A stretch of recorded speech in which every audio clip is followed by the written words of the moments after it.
Good afternoon again. Welcome to Ollie Mason, and our presentation today is The Voice of America, Counteracting Disinformation Since 1942 with our speaker, Steve Herman. This class is being brought to you again by Osher Lifelong Learning at George Mason in cooperation with AARP of Virginia. First, I would like to go to our AARP representative, Amber Sultani. Hi, good afternoon and good morning, depending on where you're joining us from. Thank you, Meg. I'm Amber Nightingale Sultani, and I'm the Associate State Director for AARP here in Northern Virginia, and to continue our collaboration with the Osher Lifelong Learning Institute at George Mason University. We started this partnership this year, and it's proved to be very fruitful. Our members are definitely interested in getting a sample of the rich classes that they offer on the ongoing basis. AARP has been a champion of lifelong learning from our various earliest days, and I have a quote here by our founder, Dr. Ethel Percy Andrews. She once said that the eagerness to learn, to pioneer in the development of new skills and new abilities, to broaden the personal scope of understanding, to freshen the mind with new ideas and new concepts, to achieve new heights of knowledge, has no age restriction. And those words are as true today as they were when she spoke them in the 1950s.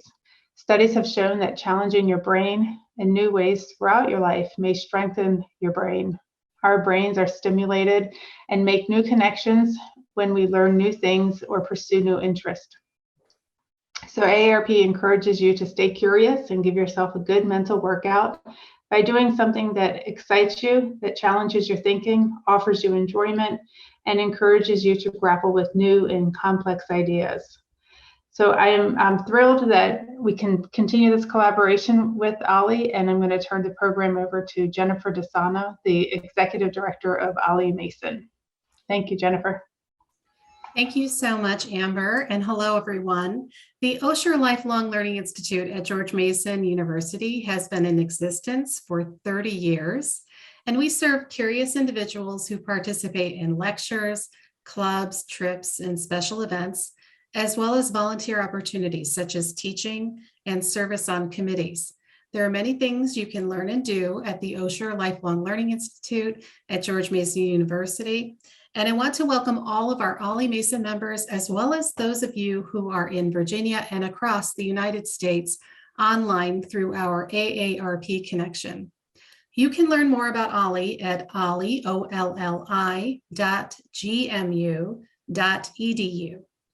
We are very happy to be collaborating to bring our wonderful speaker today, Steve Herman. He is a veteran news correspondent for the Voice of America, VOA, having reported from dozens of countries.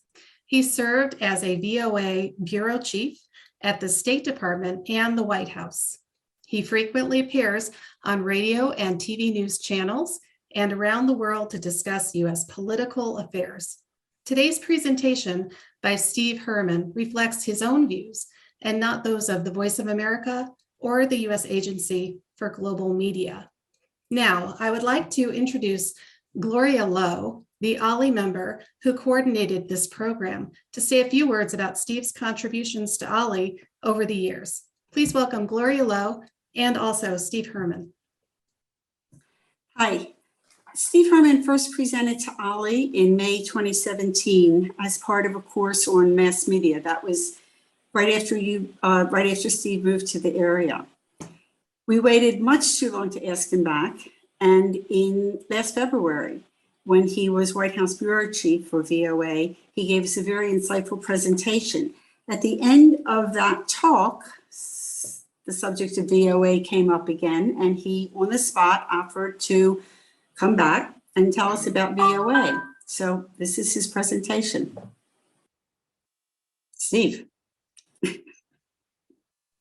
your turn. Thank you very much, Gloria and Jennifer and Amber.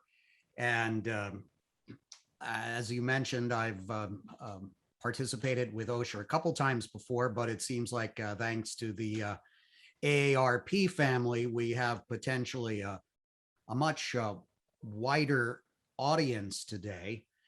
And I am primarily going to first talk about what is VOA, how we've been countering disinformation. And I would also note that VOA will be celebrating its 80th anniversary next year, and there will be some special events planned. And if you go to the voanews.com website, probably after the first of the year, you can learn more about that. And as you will see, a lot of people in the United States are not really aware of Voice of America unless they've emigrated from overseas or have spent a considerable amount of time overseas. And that really is deliberate, because we do not target Americans. We are an external broadcaster of the United States. And so I am never, I'm never taken aback or insulted when somebody asks, well, what is the VOA? And sometimes they confuse us with the with AFRTS. If you were in the military, you probably came across that overseas, which is a broadcasting operation for targeting the U.S. military overseas. Steve, can I interrupt you for 1 minute? Yes. People are saying they're having a hard time hearing you. Can I get you to go to your audio settings and make sure I have that a mixer here, and let me turn it off. Thank you so much. I actually, very rarely do people complain I'm talking too softly. That is this much any better, though. That is much better. Okay, thank you for letting me know about that. All right, let me switch over to the presentation, and I promise you we are going to leave a lot of time for a Q&A as well. So everybody is able to see this now, I hope. Yes, sir, it's up and running. Great. Okay, so as I mentioned, the Voice of America has been around for a few years, and there was a brief introduction about me and what I do and my background. And for those of you, I think, who are directly registered with OSHA, you should have been emailed a handout.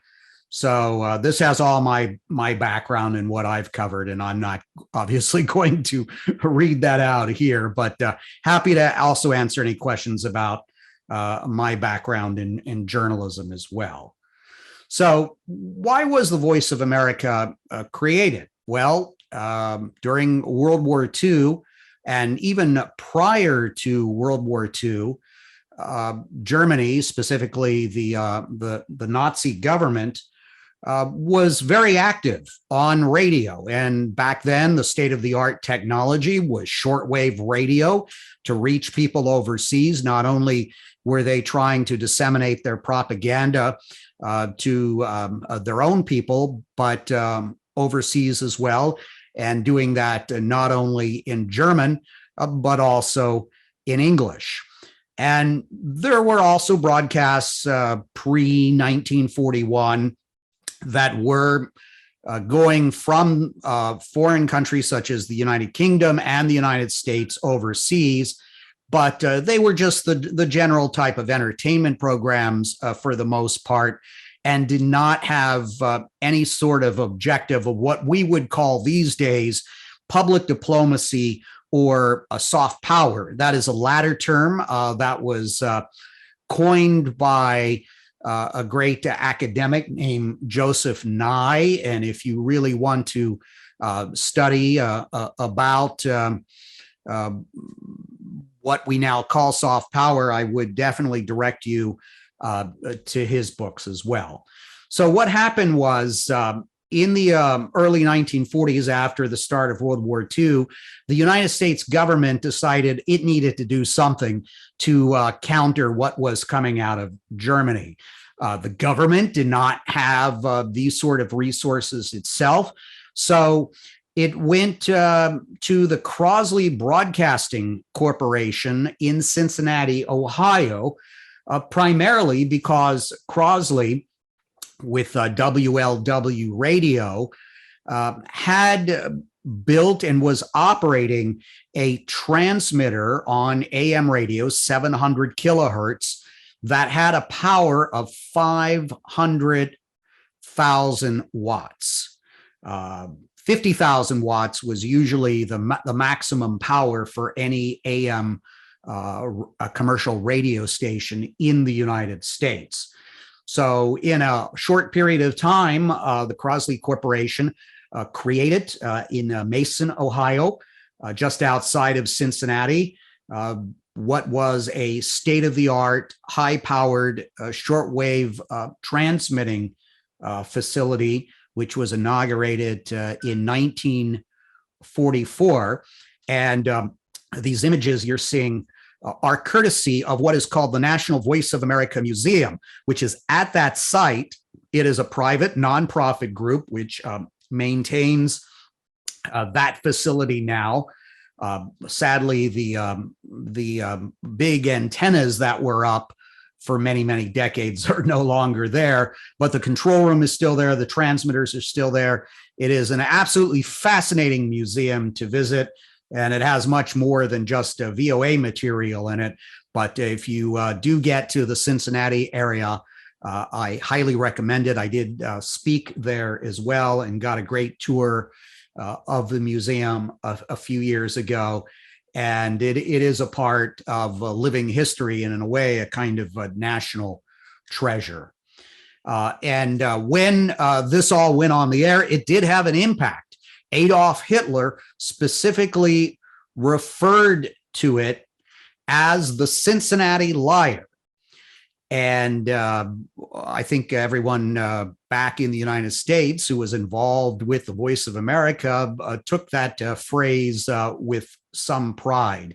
And a few years ago, in conjunction with the museum, a brewing company in Cincinnati created Cincinnati Liar's Lager, a craft beer, and which I did have the good fortune to buy and taste. And it's not bad. I would say it definitely had a bit of a Pilsner, a German taste to it, a lager. So we are still remembered in that regard. So if you got the handout, this is an interactive slide, and you can click on it and see the history of all the language services. But as you might imagine, at that time during World War II, the first languages for VOA, and really the priority, was German and Japanese, of course. Currently, VOA has 47 language services, including English and what we call Learning English, which is a slow speed broadcast with a limited vocabulary. I believe it's about 1,200 or 1,500 vocabulary. And language services come and go over the years. And I know that sometimes when VOA cuts out a language service, there are audiences that lament that, but it is connected to the strategic interest of United States public diplomacy and soft power. So we don't broadcast in Hindi anymore, for example, because India is considered a big democracy and is considered to have matured not only as a democracy, but also with its broadcasting sophistication and journalism. So we will shut down language services. Japanese, for example, was shut down 1964. I'm not sure what year German went away. It would be on the chart. I imagine it was at the end of the Cold War when the Berlin Wall came down. And sometimes we will stand back up language services.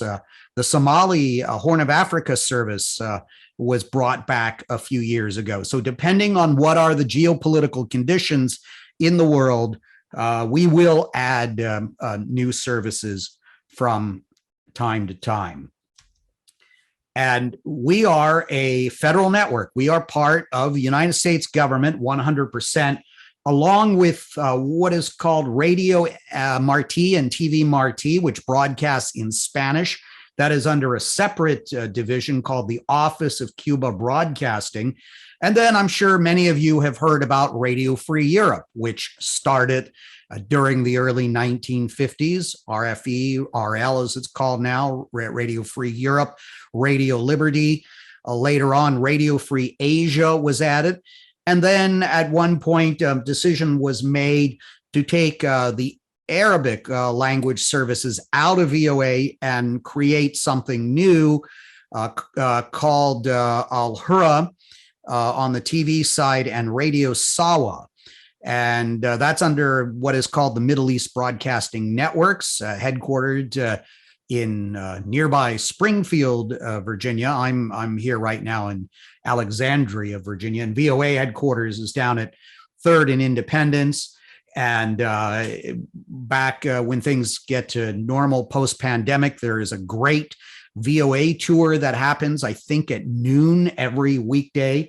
So if you're in the Washington, D.C. area, you can tour the Voice of America as well. And all of these, whether it's the federal networks or the grantees, are under something that is now called the U.S. Agency for Global Media. It used to be called the Broadcasting Board of Governors. And then years before, VOA was under a component of the State Department, which was called the U.S. Information Agency.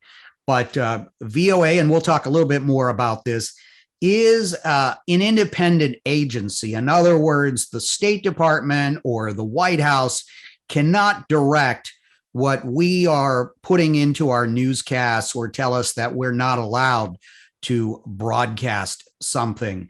And this is really a unique concept because even the BBC, which is obviously considered a gold standard of international broadcasting and journalism, does from time to time face particular censor orders from the government there. This happened, I think, most recently with some sensitive issues dealing with Northern Ireland. So I like to say that VOA is probably the only news organization that is mandated by law to be fair and objective. We have a charter which says that we will serve as a reliable and fair source of news, and we must be accurate, objective, and we also have to represent America in a balanced way. And we also present the policies of the United States. There are editorials that air on VOA, foster responsible discussion and opinion of these policies. So we will obviously get feedback sometimes from people who will say, why are you just, repeating the words of what the government is saying, which we do not. We do very balanced and fair news reporting, very similar to how the wire services report. But we are not a parrot, a mouthpiece of the United States government. Some people have that perception. And others, especially some Americans who will send mail into VOA, are upset that we do not parrot the position of the government or any particular administration or president, but that is not our mission. And there, as I mentioned, there is a firewall between the journalists in the VOA newsrooms and the upper management, and obviously people that are running different government agencies.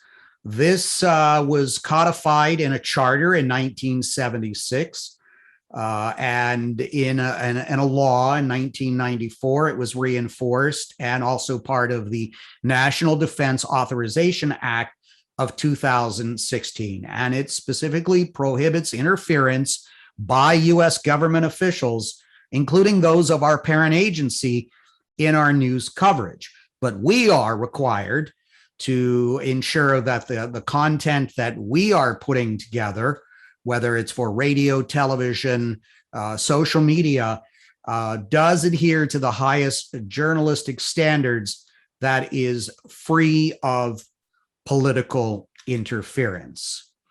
Well, why are we still around? Obviously, World War II ended, the Cold War ended, and there were people who, including members of Congress over the decades, who have said, hey, I don't think the government should really be in the broadcasting business, especially when we're not at war. Well, there was, of course, after the Cold War, the fight against global terrorism. And as you are well aware, we are in an era of disinformation, whether that is coming from groups such as Islamic State, or coming from the Kremlin, or from the Communist Party of China. And Iran is another one which has a very robust state operated media infrastructure.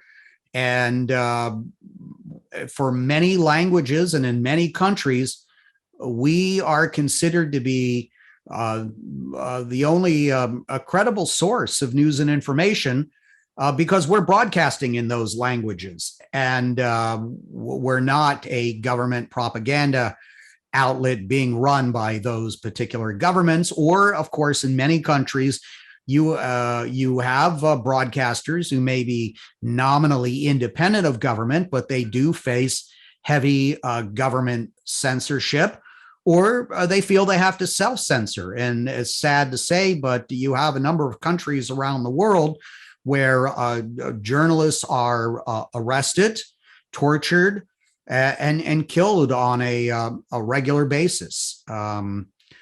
And there are foreign governments that do not like what we do. I remember when I was based in Southeast Asia, that the previous Burmese junta referred to VOA and Radio Free Asia, I think they may have lumped BBC in there as well, as lizard media.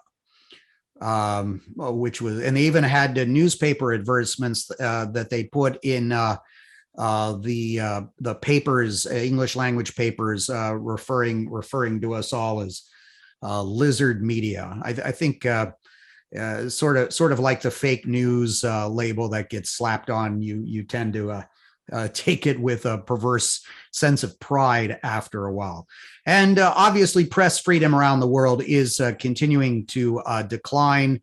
And even in some countries that are nominal democracies, we see an ebb and flow with how free the media is. And there's a quote there at the bottom from John Adams. The liberty of the press is essential to the security of the state. So this is a concept in the United States that goes way back. And of course, in this country, even there is a tremendous debate underway about the media and whether journalistic organizations are maintaining their objectivity and what their role is. So there was a law passed right after World War II when there was this big discussion about what to do with the Voice of America. It's called the Smith-Mundt Act. And it was amended about 8 years ago. But until that time, it was very difficult and technically against the law for VOA to share its original content inside the United States. And now we have a mechanism that if people do want to air our content, and it does happen, there was an incident a few years ago outside the Turkish embassy in Washington, D.C. Our VOA Turkish service was there with TV cameras, and President Erdogan was visiting, and he sent some of his bodyguards into a nearby park to go beat up some of the protesters there. And that was caught on camera, and that aired on TV networks in the United States. So, but we do not target the United States. It's not our intention to broadcast to the United States. But you do have a unique situation in this country now where you have foreign governments that are buying airtime on radio and TV stations. And for example, if you turn on your cable TV, you may be able to find, depending on what cable system you have, TV channels from China, and Russia, broadcasting in English. And we also have in this country, say, the Somali speakers up in Minnesota, and they may have a strong interest in some of the VOA material, say, on a public FM radio station. So where in the past we just had to tell them totally, we're sorry, we really can't do anything for you. Now there are ways, there is a process. And over the years, we have had a number of people who became household names around the world. First and foremost was probably Willis Conover. He hosted a jazz program. And there are many people in Eastern Europe who literally felt that this was a liberating experience to listen to Willis Conover play jazz and interview American jazz musicians. And some of these musicians made tours of Eastern Europe and were mobbed, almost riots breaking out. They were familiar with the music and people like Louis Armstrong because they had heard them on The Voice of America. Edward R. Murrow, who was a famous CBS News broadcaster in the 1960s, led the U.S. Information Agency in the 1960s, early 1960s, under President John Kennedy, and he was there during the Cuban Missile Crisis. One of my predecessors on the White House beat was a woman named Philomena Jury. She was there for several presidents, and other White House correspondents were amazed that when they traveled overseas, that as many people seemed to know Philomena as knew the president. They had were hearing her broadcasts. So we've been a part of the White House press corps, which I'll talk a little bit more about in a few minutes, for a number of decades. So as I mentioned, we're headquartered in Washington, D.C. We have correspondents that are based at the White House. We have 2 at the White House and 2 at the State Department, 1 full-time correspondent at the Pentagon, 1 up on Capitol Hill, and we have bureaus around the world. We are, all in all, when you add up our 47 language services and the 1,000+ personnel, and our contract staff and our freelancers overseas, we're one of the largest broadcasting organizations in the world. And here is a quote from Murrow, who, as I mentioned, was running the U.S. Information Agency from 61 to 64. And these are words I think that our management and the rank and file really do take to heart, even many decades later. We also, besides doing our own broadcasts with radio stations in Africa, for example, we're on FM radio. We have a few high-powered AM transmitters, and we still do some shortwave, but a lot of what VOA does is video, is television these days. And whether it's radio or TV, our content does show up on the air on affiliate stations, more than 2,200 all around the world. The different, I should explain, different dots are different colors. So with the green dots you see in the United States are not affiliates, but are rather bureaus that we have or transmitting facilities, things like that. But if you look at I think the purple dots and the blue dots in Africa gives you a sense of some of the local presence that we have. Some of this is in English, but a lot of it is in the local languages. And we are very, very strong as far as our credibility and our presence in Africa, for example. We are really pervasive there. So what's really important is to not only put material out there, but to see do people not only are they consuming it, but do they trust what you're putting out?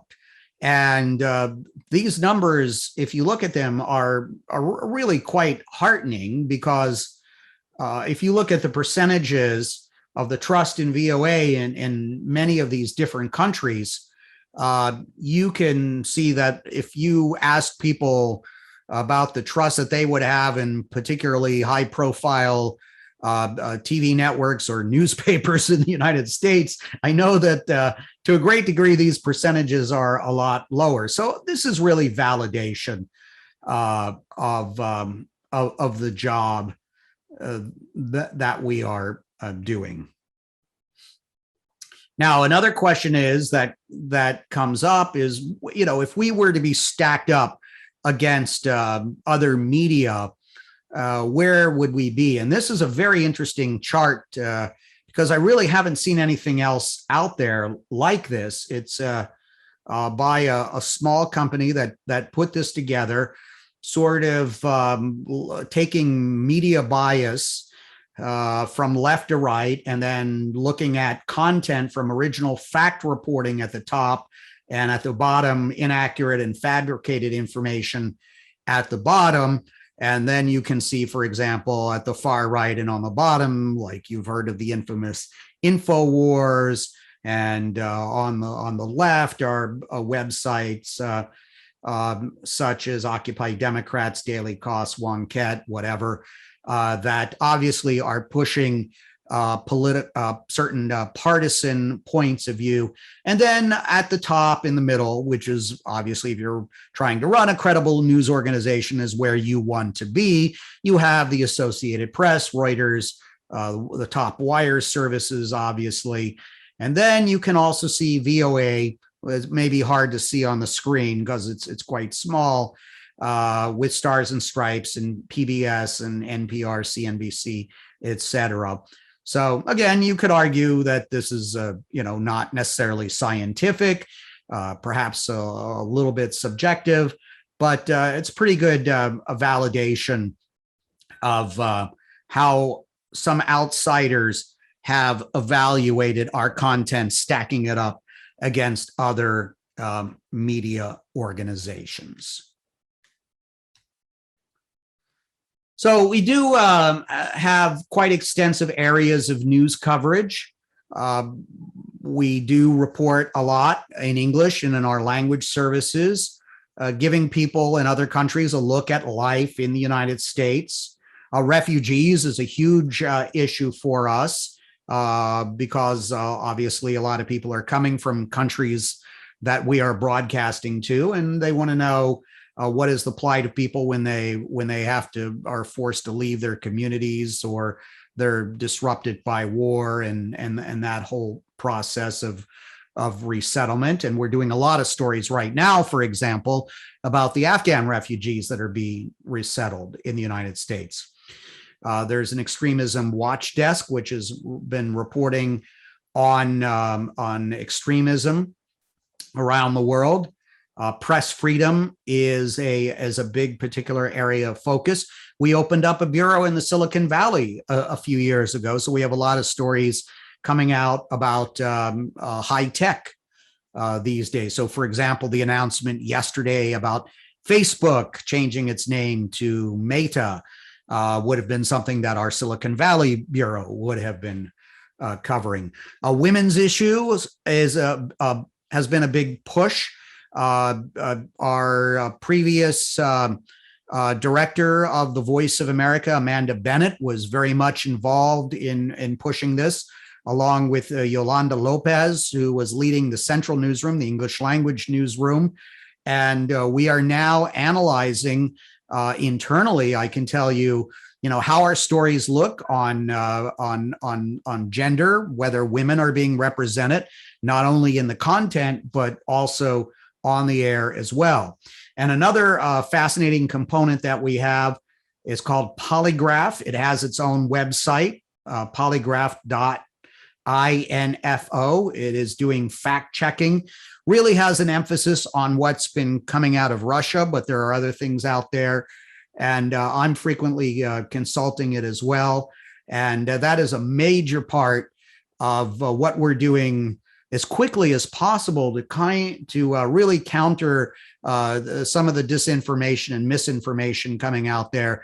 And there's a team, whether that content is being disseminated in the Russian language or other languages, that they will look at and take that apart and do fact checking. I think I've got, there's the Polygraph website, what it looks like. So as you can see, it's expanded beyond just what Moscow is doing. Also, some of the stuff that's been coming out of China, looking at what the Taliban are claiming, and of course, Syria is another government where there's a bit of an information war going on. So highly recommend you check out polygraph.info. Again, these are not targeted at Americans. They are meant to be looked at by people all around the world who are being targeted by this kind of disinformation. And we also do more and more joint ventures between VOA and RFERL. There are languages that overlap. In other words, both VOA and RFE broadcast in Russian. They are, and there's Radio Free Asia, for example, that will be broadcasting in Vietnamese and VOA.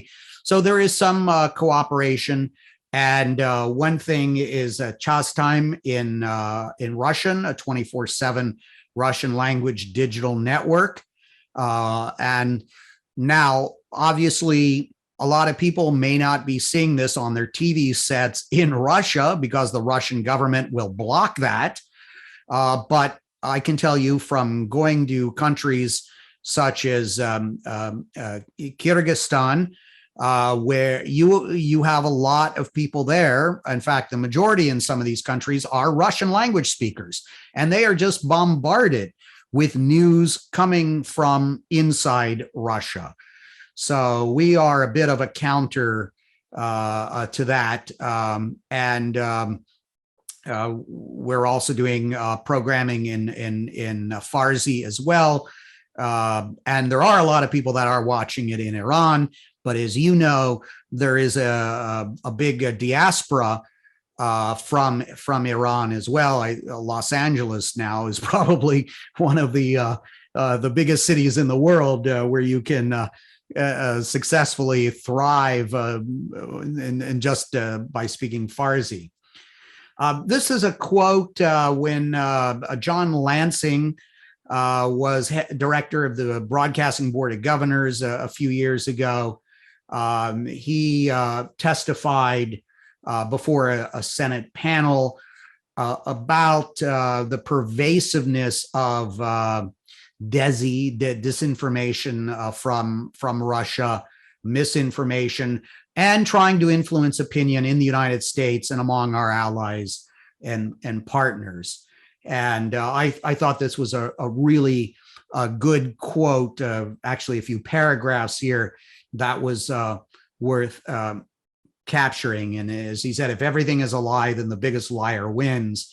And the best way to counter this disinformation is to expose the lies, delivered uncensored, trustworthy information to audiences across the globe. And that's what we see that we are doing. So as was mentioned, I was the White House bureau chief for the Voice of America. So we were, during the Trump administration, the first 8 months of the Biden administration, covering the White House, both in the White House and traveling with the president, and asking questions of the press secretary and of the president of the United States directly. And I'm sure you all will have some questions about that, so I won't talk too much about that right now. But VOA was very much a part of the White House press corps, is a part of it. In fact, my colleague right now Patsy Widakuswara, who succeeded me as White House bureau chief, flew on Air Force One yesterday from Andrews Air Force Base to Rome and is on the ground there. The president, of course, is there. He just had meetings with the Pope, an audience technically, and met with the Italian president, prime minister, and President Macron of France in Rome today. And then he'll be there for the G20. And we'll go on to the COP26, the climate change summit in Glasgow. And VOA reporters will be there. Now, we approach this obviously differently than, say, a reporter for NBC, Fox News, or the Washington Post, because we're there to cover these stories, not for a domestic U.S. audience, but for audiences around the world. So the type of questions that we'll ask the president and the press secretary will tend to have more of a geopolitical angle than maybe be a process question about where is the Build Back Better legislation today and how did your meetings go with Senators Manchin and Sinema, which are the type of questions that a domestic reporter is more likely to ask. But we will cover these sort of legislative fights from a more macro perspective. Maybe our audience is not interested in every little permutation of the political soap opera of the process, but they will want to know if major legislation is passed or what is the hang up and how will it affect the president's administration. And, of course, there's a valid story, the timing for all this now. And, we have an election coming up here in Virginia on Tuesday, and it's a neck and neck race for governor. And so, normally a governor's race would not be great headline news for VOA. But depending on the outcome on Tuesday, whatever happens, it's going to be considered significant and have an impact on the midterms in 2022 and all that. And that's something we'll certainly be reporting about. So it's all the perspective. I always try to think, how is someone in Durban, South Africa, or in Yangon, Burma, what are they, how can I explain this story to them? So I have to give it some perspective, where if you're following this on a day-to-day in the United States and you're a consumer of the New York Times or CNN or the Washington Times, you are probably up on the day-to-day changes in the story. So we try to give the context, explain a lot of background. So this is a view on the White House on the North Lawn. VOA shares one of these tents where we can do live reports with the White House in the background. And this is called Pebble Beach, by the way, because it used to have pebbles there where you see the wood chips and the plants now. So it got that nickname, even though there's no longer pebbles there. But I can tell you that if you try to step on those plants in front of those tents, if someone from the National Park Service is around, they will get upset with you and yell at you. Not the Secret Service, but I think I feared the National Park Service people more than the Secret Service when they were when I was at the White House, because they're actually the ones in charge of the grounds. And obviously, when we were inside the White House, if we tried to go to an area where we were not allowed to go, then we would have to deal with the Secret Service. And as I mentioned, we would fly often on Air Force One. When we do this, we are one of 13 reporters on board the plane, and we were occupying one of what are called the pool seats. And VOA is part of the rotational Radio White House pool. And we would have a responsibility to report for all of the other radio networks in the pool. So that was my first priority when I'm traveling with the president. Record broadcast quality audio. This is something we do if we're also on pool duty inside the White House. We would get to go in the Oval Office, and I would try to stick a microphone as close as possible to the mouth of the president without hitting the president and upsetting the Secret Service, let alone the president. But our job was to ensure that we would have good quality audio of that. And when you're being jostled around or you have aides of the president yelling at you, it can get quite intense. And then if we were talking to the president on the tarmac, we would have just enough time to upload that through a computer and our cell phone connection before the plane. Usually on the large Air Force One, we would lose our cell phone signal at about 5,000 feet. And as you can imagine, as soon as you get into that plane, it's not like on a commercial aircraft where you're sitting on the ground for 20, 25 minutes or more waiting to taxi and take off. The Air Force One gets priority and takes off very, very quickly. And people also, you can see a menu there on the screen as well. When I went back one day to my native city of Cincinnati, I had never heard of Cincinnati ribs and chicken. It's Cincinnati chili, actually, that is our gourmet food back in Cincinnati. But we take what we can get on the plane. And sometimes the flights were so short because you had so much work to do, or the president would come back to talk, we wouldn't even be able to get our meal. And I should mention, because this question always comes up, we do not ride free on Air Force One. We are charged, our organizations are charged. I believe it's the equivalent of a business class ticket or something similar to that. Although there is alcohol served on Air Force One, there was not alcohol served on Air Force Two in the previous administration because Vice President and Mrs. Pence were not drinkers. And so it was a dry plane.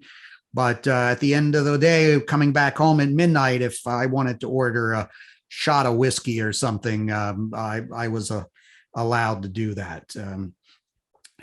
Obviously, we needed to stay sober because, as I said, president could come back at any point, and our workday wasn't really over until we got off of Air Force One and we had a lid declared for the day, which meant there was going to be no more news. But I feel it's kind of in the history of journalism over the decades that you kind of had a shot at the end of a long, hard day, especially covering the president. So that is the prepared portion of my presentation. I put up my personal email address in case after this, if we, for some reason, don't get to answer your question, or you have a question that comes up following our encounter here today. And also you can follow me on Twitter at W7VOA. People ask, how did I select my Twitter handle? When I got on Twitter, when I was based in Delhi back in, I think it was, December 2008, I never thought I would actually be sending stuff out on Twitter. I was just going to monitor it. So I had to come up with a Twitter handle. So I selected what is my ham radio call sign, which is W7VOA. So that's the meaning behind my Twitter handle there. And feel free to send me a message there as well. So let me do the complicated technical maneuver of trying to stop sharing the screen, and hopefully you can see me now. Yes, we can. Thank you very much. Great. And I'm going to start off with the question you told me to expect, which there are several, involving the end of the Trump administration and the things that happened. And they're asking about, were there threats to VOA people if they didn't put up propaganda, or what happened to the people that were fired? And I'm going to let you say anything you want to say about that time in one fell swoop, and then we'll move on. Yeah, sure. This was quite well documented in the media, and stories were done about it all by the Washington Post, NPR, New York Times, some other publications. So if you're not familiar with the question, you can get a pretty good background on it by looking at some of those sources. What I can say is, as far as what went out over the air, what we put out on our website, it did not change how we report. And certainly the Trump administration was not the first administration to consider trying to recast VOA in its own image. But that's why the firewall is there, whether it's a Democrat administration or a Republican administration. These things are codified, and there will be a reaction from the management of VOA and from the journalists at VOA when these attempts are made. And these do happen from time to time. I think that my colleagues withstood the pressure very well, and that the mission was not crippled. I will say that. And if you look, we always get criticism from both sides of the domestic political spectrum. And what I say to people is, okay, you're alleging some particular bias. Show me, go look at the stories and pull something out where you believe that it was false or misleading or biased. Most of the time, I do not hear from them again. But we also have outside stakeholders, if you will, which are the members of Congress who will review VOA and the US AGM, and other people in the media will also look at VOA as well. And then in more dire circumstances, there will be the Office of Inspector General of the State Department that can review what's happening inside of US AGM in VOA. So you can go look and see what those stakeholders have said about these particular allegations as well. Okay, thank you. We do have a question. Why not broadcast to the U.S. audience? Well, that's not our mission. For the United States, we have domestic, commercial, and non-commercial broadcasting. VOA from the very beginning was intended to broadcast from America to the rest of the world.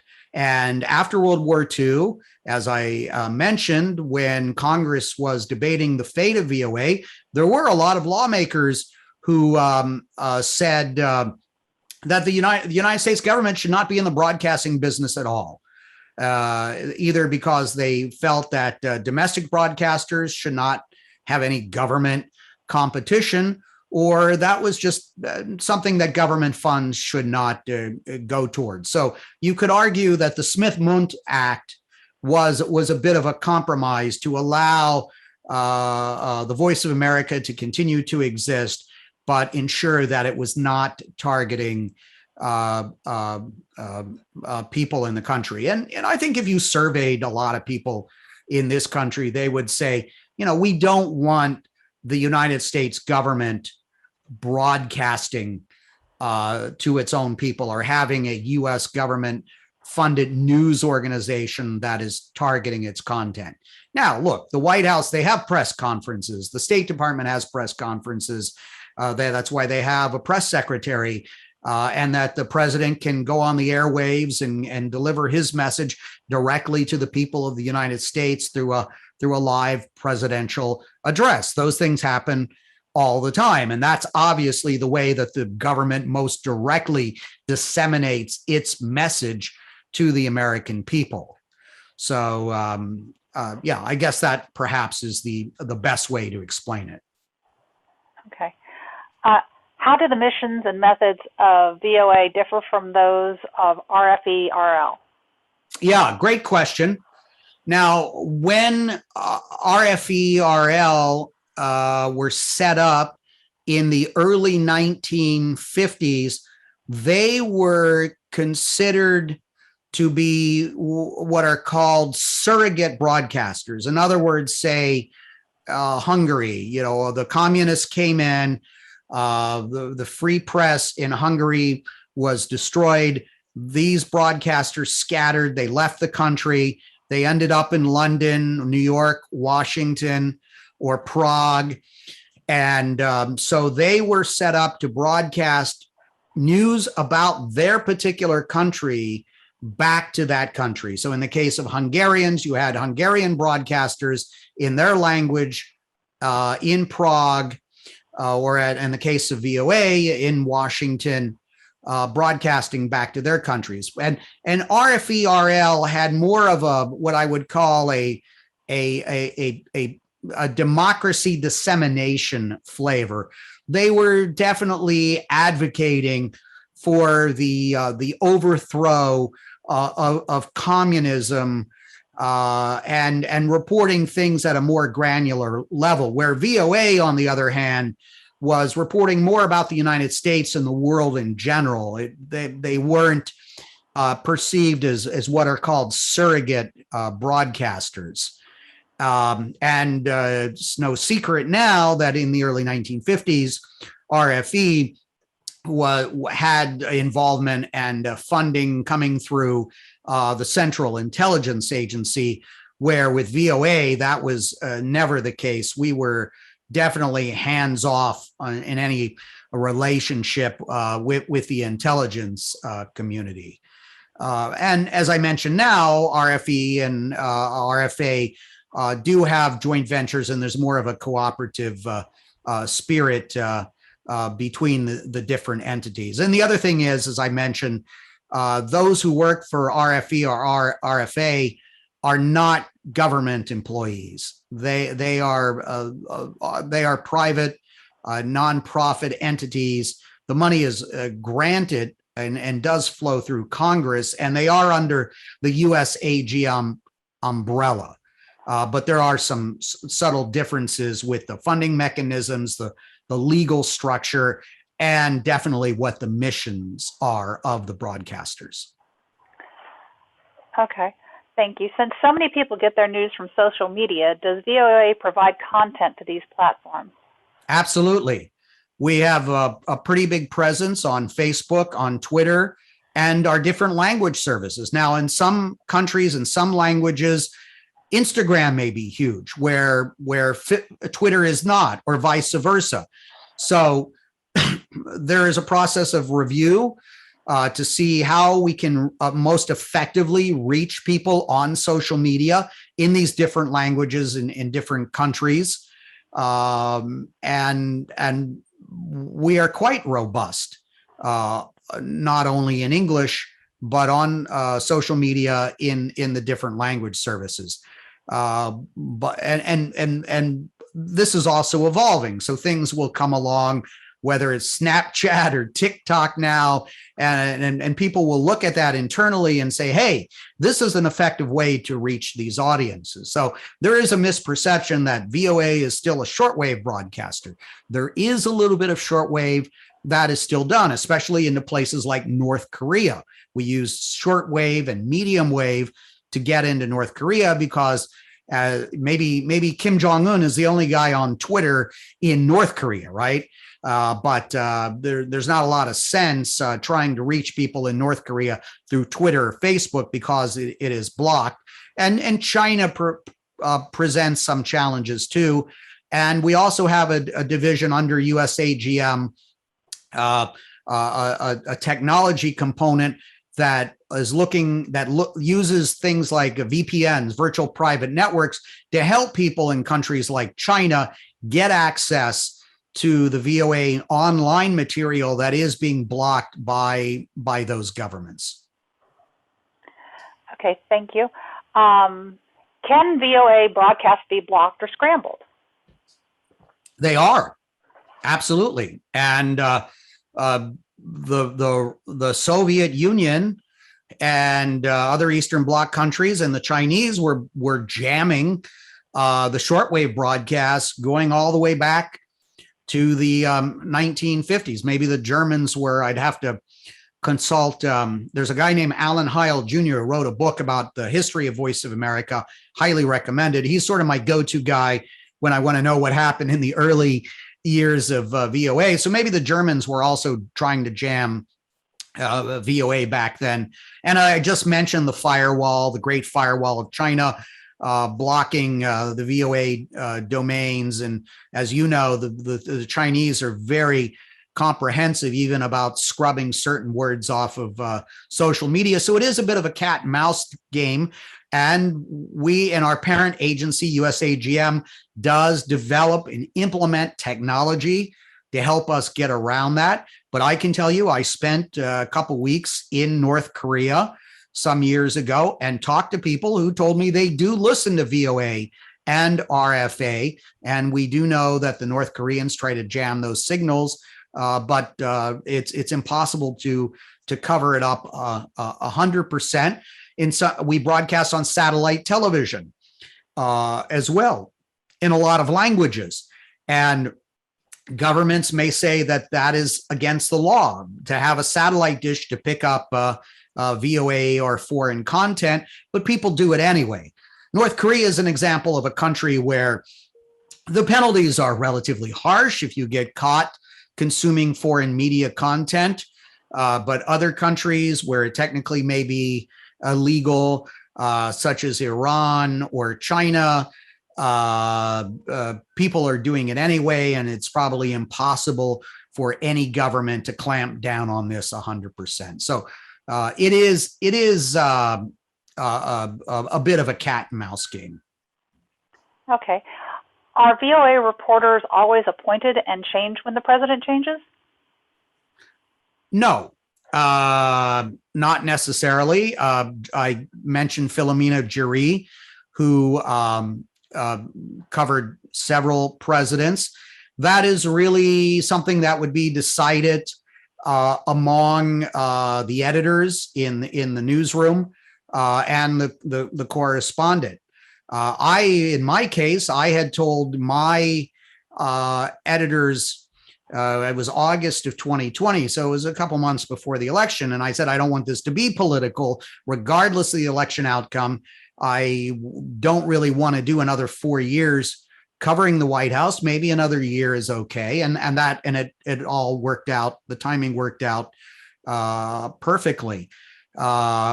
We have had, I think, our correspondent Carla Babb, who's at the Pentagon, has been there for a number of different administrations, and Catherine Gibson has been up on Capitol Hill for many years. And then, of course, our language services also have correspondents that they will also assign to the White House or the Defense Department, or we also have foreign bureaus. So when I was overseas as a bureau chief foreign correspondent, those postings did have a time limit.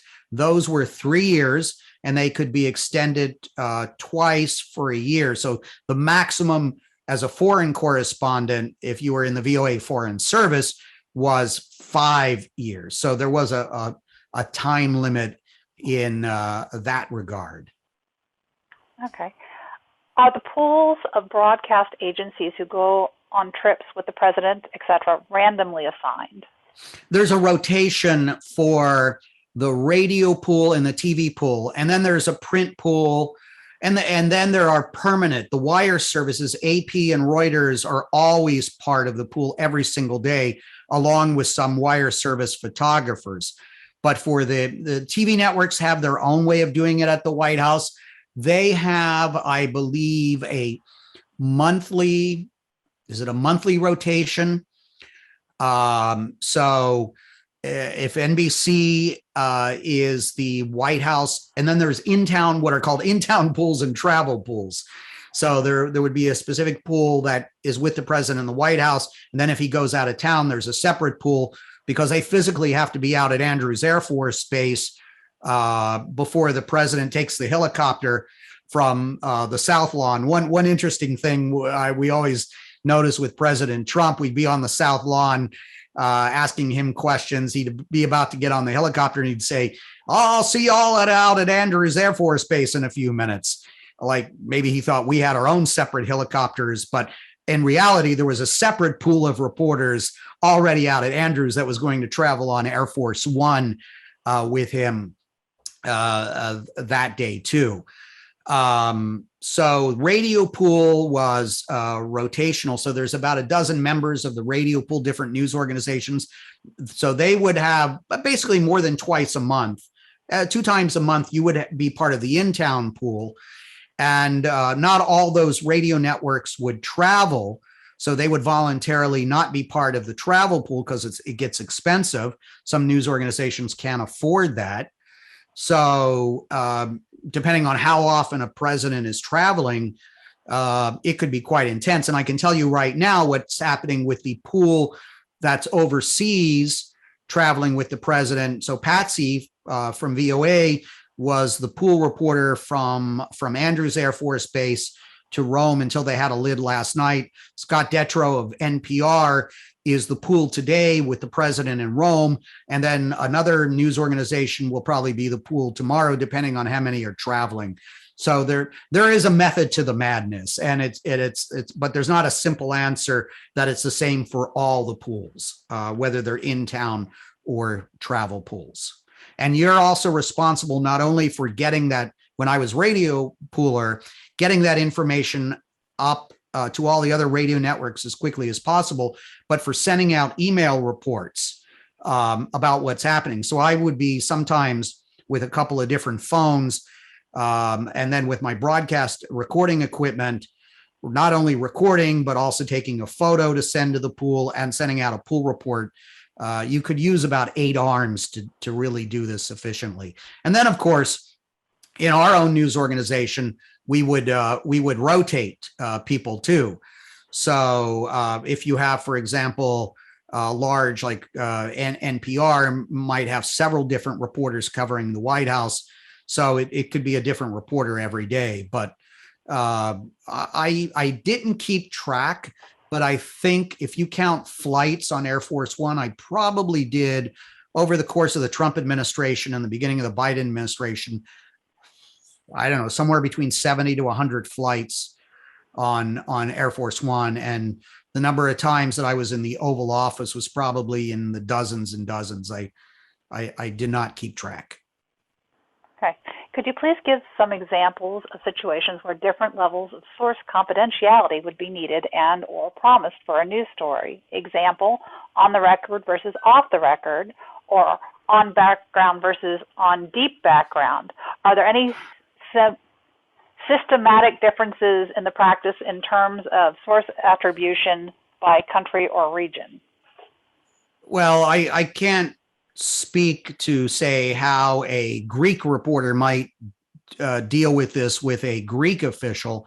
I can tell you generally how it is supposed to work, at least sort of common agreement among those of us in the mainstream media here in the United States and dealing with of officials of Western governments. And these terms can be confusing even to not only to the general public, but also to people in government as well, who between on the record, background, and then there's something that they like to call deep background, and then off the record. Let me start with off the record, which can be extremely problematic, which means if someone tells you something off the record, you can't use it, period. Okay. And I know that there are reporters, for example, from the New York Times that will be inclined to just leave the room if someone says, okay, I'm going to speak off the record now, because they don't want to sort of unilaterally agree to that condition.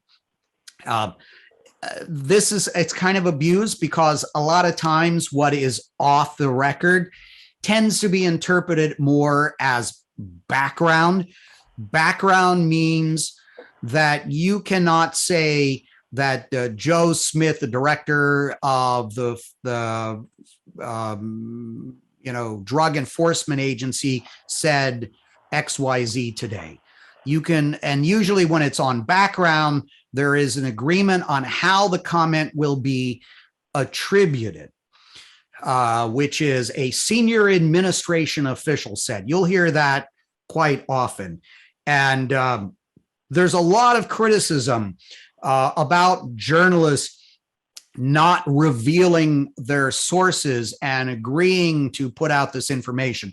Usually it's a two-way street. And I can tell you from being in countless background calls and background meetings with senior administration officials that we will always ask, can this be on the record? Because a lot of times what they're saying is really not sensitive or controversial, and is sort of a repeat of what has already been said on the record, or they're going to say on the record.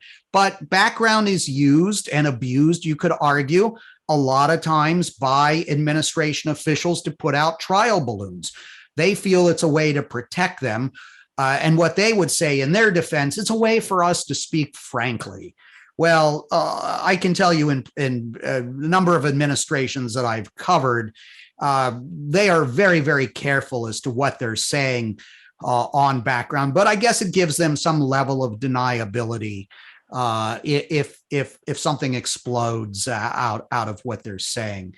And then, of course, on the record means you can quote them directly. And then there are other conditions where I've been in meetings where we've been allowed to quote them on the record, but we couldn't record video or we couldn't record audio. So these are supposed to be a two-way street, an agreement. If somebody sends me, and this happened recently with a reporter, I think it was two different reporters that got into some sort of public argument, and one reporter sent another reporter because of a story they had done about that person and said, I'm sending you this off the record and blah, blah, blah, blah, blah. And that reporter said, I never agreed to receive this email off the record, and then publicize what that person sent. So it is a controversial area. It is subject to abuse. It is confusing, not only sometimes to reporters, administration officials, but especially to the general public. We would just prefer that everything be on the record. But of course, that is not going to happen for a variety of reasons that I hope I just outlined. Okay. When was Polygraph.info established? How many questions does it receive? I will definitely check it out and ask questions from time to time. And also, there's a kind of one that goes on there. The Washington Post has a fact checker column. Does VOA attempt to do any fact checking? Yes, well, we fact check all the time in our, if I put something in my story saying that 76 million people in the United States have been vaccinated for the coronavirus, I better be accurate on that, and I better have some way to attribute that, whether it's the CDC or the FDA or whoever. And if an editor sees something that looks, they may come back and say, hey, where is this the attribution for this, or where did you get this figure? So every good mainstream journalist does fact checking all day long in every story they're doing. But as far as countering disinformation fact checking, Polygraph is our dedicated instrument for that. I don't know how many years it's been around. I think 4 or 5, maybe. I don't know how many outside questions that they're getting. I think what they're doing is deciding on their own. They'll see something particularly egregious that was on RT or Sputnik, or that Vladimir Putin or President Xi Jinping said, and then they will assign themselves to do a deep dive into that and then put it on the polygraph.info website. Okay. Where was I? Would you say that most VOA news stories were written first in English, then translated into the 45 languages, or are most stories originally written in a language other than English? Yeah, great question. Well, the answer is both. We write stories in English. They're disseminated to what we call the house, which means all the other language services. And then those language services can pick and choose. and say, okay, this story is relevant for our audience in Belarus. And they may cut it down or add some more explanation to it.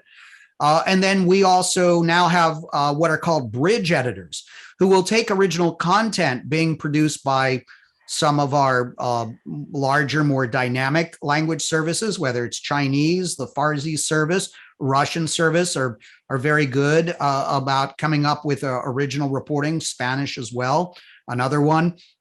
Sometimes maybe something's happening in Mali, and our French to Africa service will be the first to have that. And so that'll be quickly translated into English, and then we would air it on our newscasts and put it on our website in English as well. Okay. Where am I? Are there safeguards to insulate VOA broadcast content stories and developments from concurrent political interference by elected officials? And if so, what are they? Okay, well, I think we talked about that with the firewall. Essentially, the newsrooms are operating in an autonomous way under our charter and our firewall to do their reporting. Okay. Now, if there is a question that arises from the outside, in fact, I'm on a temporary duty, a detail to what's called news standards and best practices as an editor under a great guy who's been doing it for a dozen years. Steve Springer worked for CNN before that. And if there's a complaint, whether it comes from a government official or from a member of the audience, the standards and practices unit will go to that language service director and say, hey, we have this allegation that this particular story that was done was inaccurate or unfair or biased. Here's what they're saying. And then Steve and I, now I'm there temporarily, will look at that complaint, look at the story, and see if there's any validity. Sometimes a correction will be put on the website or could be broadcast. Other times people are just complaining because they feel that it's unfair and it's not really a valid criticism. And if anyone were, say, theoretically at the White House or the State Department to complain to one of our bosses, they would then leave it in the hands of the newsroom standards and practices to look at. And obviously there's not a one size fits all answer to every sort of dispute that comes up. But one thing that is very clear from the firewall in the charter is that there are not to be punitive actions taken or directives coming from those on the other side of the firewall out of a partisan or a political mandate. Okay. We read so much about reporters being jailed or killed in countries from Russia to Mexico. Have your reporters needed to take extra precautions, and are there ways to reverse this chilling trend? Well, sadly, if you go into VOA headquarters, you will see a wall in a hallway of those from RFE and VOA who have been killed since the 1950s. So obviously, reporters are in danger in many countries all the time. We take the security of our people very, very seriously. We don't want to deliberately send someone into harm's way. And I can tell you from a practical standpoint of being on the ground in different countries, including in places like Afghanistan at the end of the civil war, in Sri Lanka, being on the site of riots, you have to make a determination sometimes how safe it is to be there. And threats come in, and there are ways that we review when there are threats. But sadly, as we know, a lot of times when somebody wants to go after a journalist, there's not necessarily a threat that precedes it. But it's something we take very seriously. I look at it this way as a reporter. It's not the safest job in the world that you can have. And there is a certain amount of risk taking. I think the important thing is how much risk is necessary to get the story, but also consulting with editors that if there are legitimate threats, knowing where you should be. One thing I can tell you from a statistical standpoint, I always say that everything that I've done in my career, probably the most dangerous thing is just being in the back of a taxi in a developing country. You know, statistically, you know, you're most likely to meet your demise through an automobile accident rather than, you know, being killed in a tsunami or you know, taking a bullet somewhere. But you do have to be cautious. This is something I think everybody has to weigh. And we are always trying to do this in a prudent and pragmatic fashion. I don't know if that answers the question, but those are my thoughts on it. Has it ever been discovered that foreign countries have infiltrated VOA staff in order to propagandize? How do you know what the Russian staff, for example, are broadcasting? Does someone check all broadcast content? Yes, we have a program review process on a quarterly basis. Again, I mentioned if someone from the outside says, hey, you know, there's something that sounds funny on this broadcast in a particular language, we will review it. And if you go back to the McCarthy era, when we had a certain U.S. senator who was alleging that there were spies, you know, everywhere in the State Department, he also did target VOA as well. And if you read Alan Heil's book, I think it's called Voice of America History, he goes into some of this in his book about different incidents and allegations.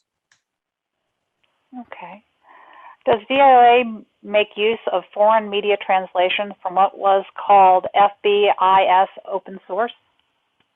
Yeah, FBIS was, I think it was called the Foreign Broadcast Information Service, which was way back, was under the CIA. And in recent years, it was called open source, which is under ODNI. Anyone with a anyone in the US government used to have access to the open source content. I believe that in the past few years, they really locked it down. And so I'm not sure that anyone outside the intelligence community, or maybe people with super high clearances, have access to it. In reality, these days, if there is something, say that, you know, Ukraine broadcasts in Russian or Ukrainian, that's a huge news story. The wire services are going to have it within a few minutes. And VOA subscribes to AP, Reuters, AFP.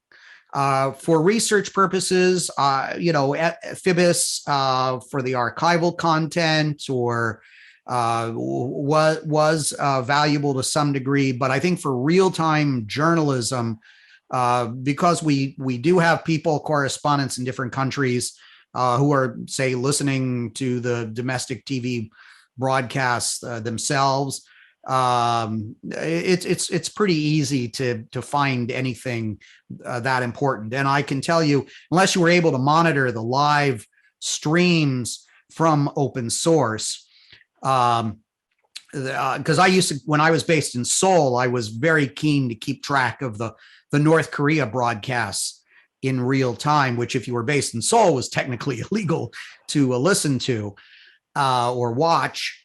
But I found that, just by turning on a radio myself or having the wire services or Yonhap News, which monitors this stuff, that was much quicker than relying on open source, the ODNI material. Okay. Does VOA monitor how other broadcasting companies cover topics to gauge whether VOA's coverage is truly balanced and not biased? Yeah, sure. This is something I've been sitting in on a number of the program reviews that are being done, and the competitive landscape, as you might put it, is something on which the language services are evaluated on. So it could be, there's BBC broadcasting in that language. How good is the domestic broadcasters? So they're definitely benchmarking themselves against what else is out there in the marketplace. But you have to remember, we are not a commercial news operation. We're not a commercial broadcaster. So we're not in a ratings competition. So there might be other sensationalistic broadcasters out there that are just trying to get ratings and, doing a lot of entertainment broadcasting. What we're looking at is how does our content on a factual basis stack up, and how well are we informing the audience, which not only would, accuracy is number one and being unbiased, but also speed as well. So those are factors that are looked at in the program reviews. Okay. And this one, I noticed your W7 VOA call sign on your bookshelf. Have VOA hams ever had to file their news stories via amateur radio when the power was out or when the phones were down? Yeah, great question. I don't know at whether VOA in its entire history has ever relied on ham radio. I can tell you that with my previous employers, when I worked at the Associated Press, I remember a couple of incidents where I did get on my ham radio and I got news out of Mexico about an earthquake. I think I also did that in California, talking to somebody in California to get some on the ground information about an earthquake. So I have relied myself on using ham radio to get information out of a disaster area in the past. Which press secretary or secretaries did you find particularly evasive, and which were more forthcoming? Well, there were, in the last administration, there was one particular press secretary who just wrote a book, I think, titled "I Will Take Your Questions Now," who never took any questions at a formal press conference. So, that's an example of somebody who was on one end of the scale. Look, I had with all of the press secretaries, whether it was at State Department or the White House, I would say I always had a cordial relationship with them, and there was obviously in the previous administration much more of an air of theater that went on with the televised Q&A. Nowadays, with Jen Psaki, the current White House press secretary, most of these are not broadcast live on the cable networks because they're considered relatively boring. And so you will get a lot more of less of a pandering to the TV cameras.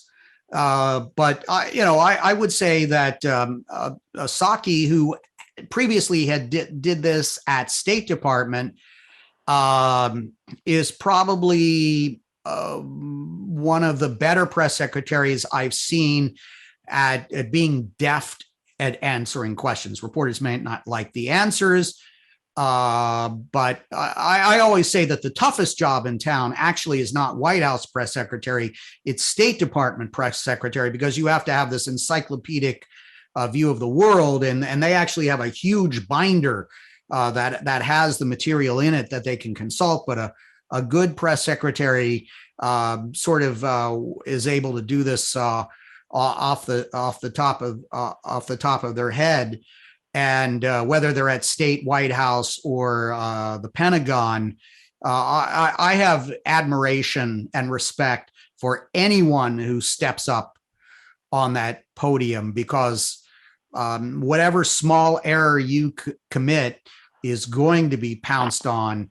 And that's probably why they usually stay in those jobs about as long as Major League Baseball managers, because it's extremely stressful. And if you stay there long enough, you're going to have a losing season and be yanked. And so I think Jen Psaki has said that she doesn't intend to stick around for more than a couple of years. But yeah, I don't necessarily want to say, so-and-so was the worst press secretary I ever dealt with. And then, because a lot of the interactions happen behind the scenes too, we would go in their offices, ask them questions. A lot of times we're dealing with people that never make it onto the TV cameras, or rarely there. The deputy press secretaries are the ones that we are actually going back to time and time again throughout the day. So it's not just the press secretary. There's a whole team of assistants and deputies, whether it's at state, the White House, or DOD. Okay, we're at time, and there are many questions that I haven't gotten to. I'm sorry, but there are a lot of great presentation, and thank you so much as well. So I want to say thank you. It was my pleasure. I'm sorry we couldn't get to all the questions, but you should have my email address. So feel free to email me a question or a concern, a criticism. I definitely will get back to you. And I look forward to doing this again in the future. Thank you so much. My pleasure. Bye-bye. Bye.